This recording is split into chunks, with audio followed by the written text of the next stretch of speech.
அன்றைய காலத்திலே ஆண்டுகள் பல சென்றாலும் அவதியோடு பொழுது விடிந்தாலும் கூண்டில் சிறைப்பட்டு மடிந்தாலும் கூட வேண்டியது தமிழிலம் என்கின்ற அந்த உறுதியான மனப்பான்மையோடு அன்றைய கால மக்கள் வாழ்ந்தார்கள் ஐயா.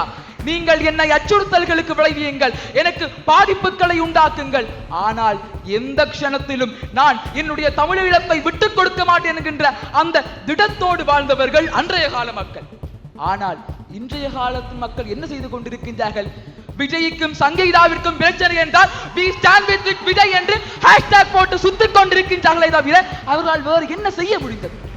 எந்த ஒரு கட்சி எங்கள் தமிழீழத்திற்கு எதிராக குரல் கொடுத்ததோ, எந்த கட்சி திம்பு பூட்டான் ஒப்பந்தமாக இருக்கட்டும் சரி, இலங்கை இந்திய ஒப்பந்தமாக இருக்கட்டும் சரி, தமிழர்களுக்கு சார்பான ஒப்பந்தங்களை எதிராக போராட்டம் செய்ததோ அதே கட்சிக்கு நீங்கள் வாக்களித்து அவர்களை தலைமை பீடம் ஏற அனுமதித்திருக்கின்றீர்கள் அல்லவா? அங்கேதான் ஐயா எங்களின் அபிலாஷைகள் மாறுபட்டிருக்கின்றன என்று நாங்கள் வாதித்துக் கொண்டிருக்கின்றோம். யுனிசெஃபினுடைய அறிக்கையானது சுட்டி காட்டுகின்றது பாருங்கள். 41% தமிழ் மக்கள் தான் இச்சை வரை தனித்தேசத்தை தங்களுடைய அபிலாஷைகளாக கருதி கொண்டிருக்கின்றார்கள். மீதி 59% மக்களும் வேறு அபிலாஷைகளை நோக்கி இன்று திசை மாறி சென்று கொண்டிருக்கின்றார்கள். கேட்பதற்கு கவலையை உண்டு பண்ணினாலும் இதற்கான் நிதர்சனம் என்பதை தயவு செய்து யாரும் மறந்துவிட வேண்டாம். ஐயா, நாங்கள் ஒரு விடயத்தை கூற விளைகின்றோம். இன்று தமிழ் தேசிய தலைமைகளின் ஒற்றுமையின்மையால் தான் எங்கள் அபிலாஷைகளை சிதறொண்டு விட்டன.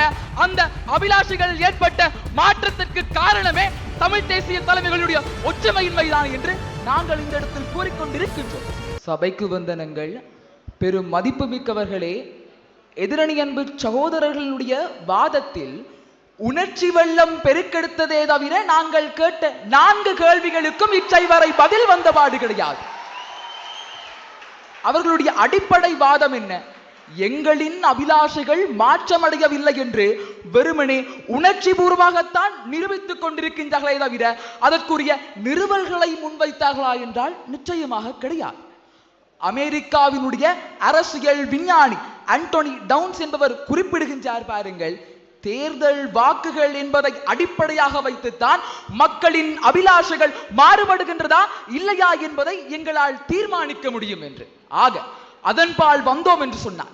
2024 பாராளுமன்ற தேர்தலிலே எங்கள் தமிழ் பாரம்பரிய கட்சிகள் ஒட்டுமொத்தமாக 5 ஆசனங்களை இழந்து அந்த 5 ஆசனங்களும் இன்று என்பிபியிடம் சென்றடைந்திருக்கின்றது என்றால் அது எங்கள் அபிலாஷை மாற்றத்தை தான் குறித்துக் கொண்டிருக்கின்றது.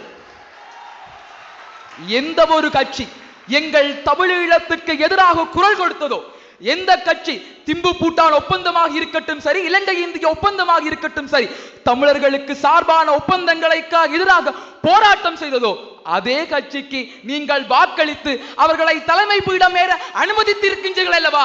அங்கேதான் ஐயா எங்களின் அபிலாஷைகள் மாறுபட்டிருக்கின்றன என்று நாங்கள் வாதித்துக் கொண்டிருக்கின்றோம். ஆக இந்த சபையானதை முடிவு செய்து கொள்ளட்டும். இந்த அரசியல் மாமேதைகளின் கூச்சை ஏற்க போகின்றீர்களா, இல்லை என்றால் இந்த 3 பள்ளி மாணவர்களுடைய உணர்ச்சிகளில் வசப்பட போகின்றீர்களா என்பதனை தற்பொழுது எங்கள் கோணங்களுக்கு செல்வோம். இன்றைய இளைய தலைமுறையினுடைய மனநிலைமை, தமிழர்களின் அபிலாஷைகள் எவ்வாறு செல்வாக்கு செலுத்திக் கொண்டிருக்கின்றது?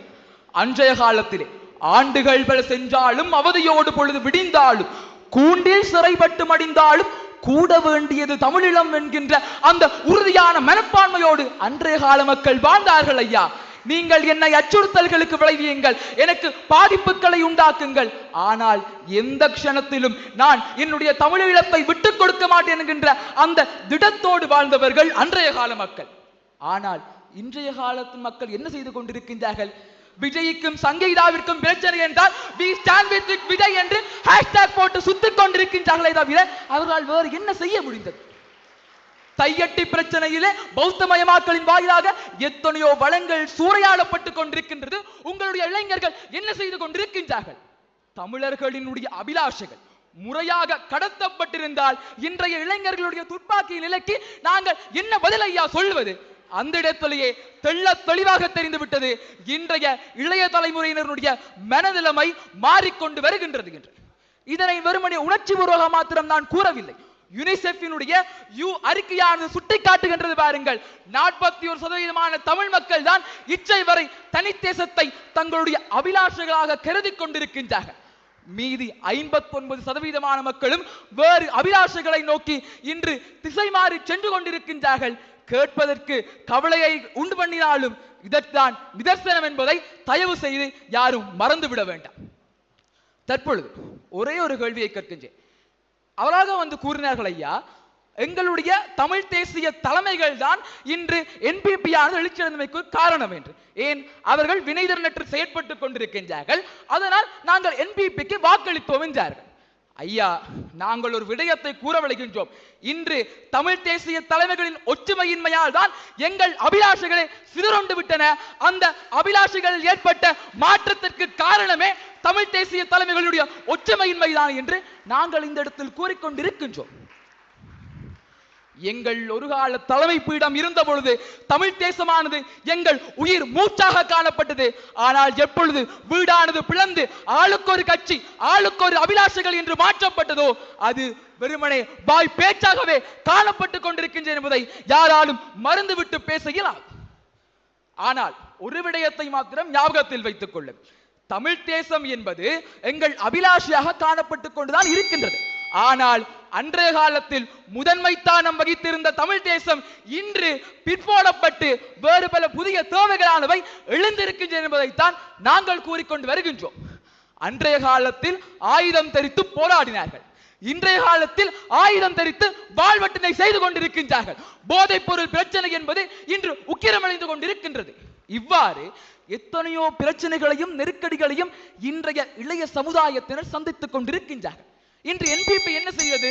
தன்னுடைய தேர்தல் விஞ்ஞாபனத்தில் உங்களுக்கு நான் தமிழீழத்தை பெற்றுக் கொடுக்க போவேன் என்றோ, இல்லை என்றால் உங்களுக்கு நான் சமஷ்டியை பெற்றுக் கொடுக்க போவேன் என்றோ அது கூறவி கிடையாது.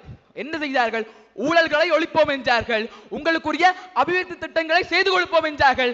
இறையாண்மைக்காகவும் எங்களுடைய உரிமைகளுக்காகவும் எப்பொழுது விட்டுக் கொடுத்து பொருளாதாரம் என்கின்ற அந்த ஒரு காரணிக்காக என்பிபிக்கு வாக்களித்தீர்களோ அப்பொழுதே எங்கள் அனைவரும் என்னுடைய அபிலாஷையும் சேர்த்தே மாறிவிட்டன. இதுதான் நிதர்சனமான உண்மை. ஆகவே அறுதியும் முறியுமாக என்பிபியினுடைய எழுச்சிக்கு காரணம் தமிழ் மக்களின் அபிலாஷை சார் மாற்றங்களே என்று கூறி விடைபெறுகின்றேன். நன்றிகள், வந்தனங்கள்.